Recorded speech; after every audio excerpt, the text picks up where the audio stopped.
siya makakatulog hanggat hindi kanya binabalikan, or hindi siya makakatulog hanggat hindi mo siya binabalikan o hindi mo siya tinatanggap muli. Hello mga guys, kumusta kayo? Panibagong araw, panibagong video na naman tayo.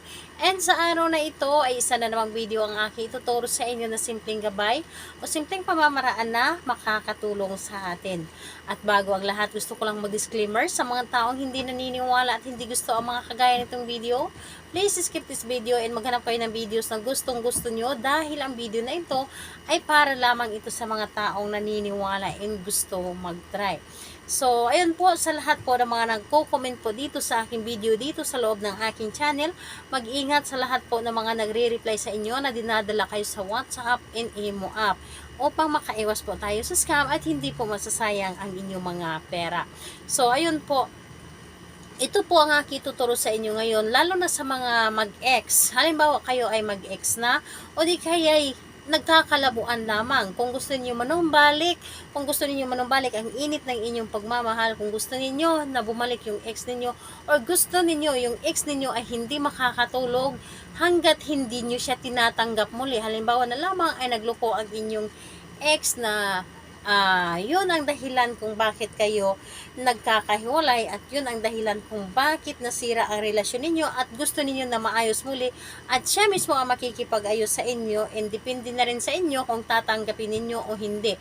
Ito ang isa sa mga pamamaraan paano yung ex ninyo na maging sunod-sunuran sa inyo, na gagawin ang lahat para tanggapin ninyo siyang muli.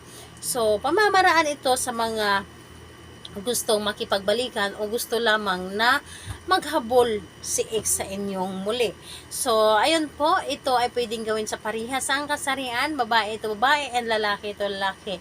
Siyempre rin naman sa ating babae at lalaki na mag-ex or di kaya nagkakalabuan, and pwede mo itong gawin kahit na kayo ay magkalapit at magka-LDR. Ngayon po, ang bagay lamang na ating gagamitin dito, kailangan mo lamang dito maghanda ng larawan niya. Pwedeng print, pwedeng nakapotocopy, or pwedeng sa inyong cellphone. And syempre, kailangan mo dito kandilang pula. So, kandilang pula pwedeng gamit at pwedeng bago. And pwede rin na kung wala kayong pula, pwedeng pink na kandila or kahit puti na kandila. Dahil ang puti po is pangkalahatan na. Kaya naman, pwede pong gamitin ang puti kung wala po kayong pula na kandila. Ngayon, kapag ready ka na, ay kailangan mo din dito i-ready ang inyong sarili. Kailangan mo i-ready ang inyong sarili. Dapat po ay walang makakaalam sa inyong mga ginagawa at mag-isa ka lamang, at walang makakadistract sa inyo habang ginagawa mo. Kailangan mo kasi dito na mag-focus sa paggawa, and kailangan din dito ang malakas mong paniniwala at tiwala sa inyong ginagawa na gusto ninyo na bumalik at hindi makatulog si ex sa inyo, at gagawin ang lahat para lamang tanggapin ninyo siyang muli. Ngayon, kapag ready na, ay pwede mo na itong simulan. Una, sindihan nyo muna ang inyong kandila. Sindihan nyo muna ang inyong kandila at ilagay lamang sa inyong harapan. Ngayon, habang nakasindi at nilagay mo ito sa inyong harapan, ang gagawin po ninyo, kunin ninyo ang larawan ni target. Pwedeng sa cellphone, again po, pwedeng sa cellphone, pwedeng photocopy, pwedeng print po.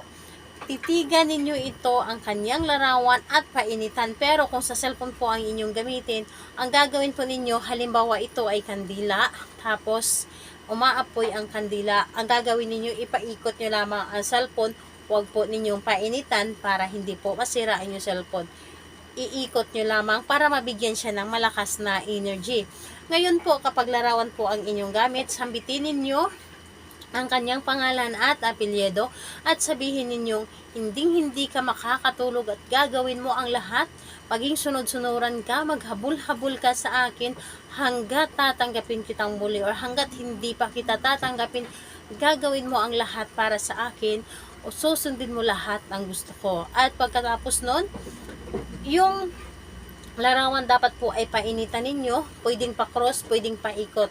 Basta't painitan po ninyo ang larawan para mas maramdaman niya ang talab nito, para mas maramdaman niya ang mabilis na talab nito kapag ito ay inyong ginawa. And again po, kapag cellphone po, huwag pong painitan masyado, iikot lamang hanggat sa mabigyan lamang ng energy.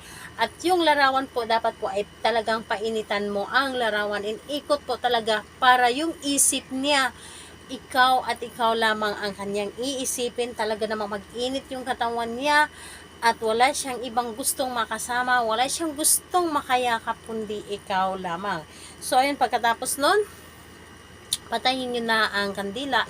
And yung larawan niya, kung ang gamit po ninyo larawan niya ay photocopy or decay print, ilagay po ninyo sa ilalim ng inyong unan. Pero kung hindi naman or sa cellphone lamang ang inyong gamit, hayaan nyo na lang na i-close ninyo ang inyong cellphone at mararamdaman ninyo ang talab or ang napakagandang talab dito kapag ito ay inyong ginawa. So, kung magtatanong ka kailan ito pwedeng gawin, gawin ito sa kahit anong araw at kahit anong oras, and pwedeng sa gabi, pwedeng sa araw, pwedeng umaga, tanghali, hapon.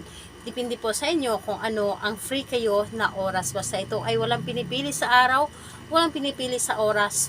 Ito ay napakagandang resulta at talaga naman yung target ninyo, maghahanap ito ng paaraan paano kayo kontakin. So, ayun po, salamat po sa inyo. Bye-bye everyone. God bless us all.